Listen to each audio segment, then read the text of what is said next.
So after my first attempt to replace the broken display on my Apple Watch Series 1 38mm, I tried it for a second time after receiving the pressure sensor, which is sandwiched between the display and the frame of the Apple Watch.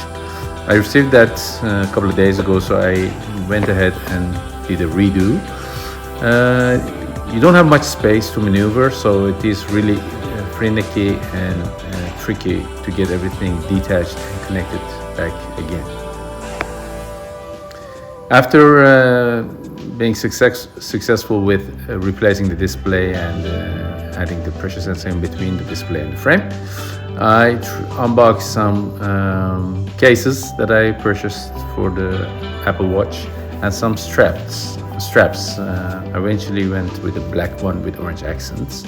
This is the end result. I hope you guys enjoyed this, and like and subscribe, of course.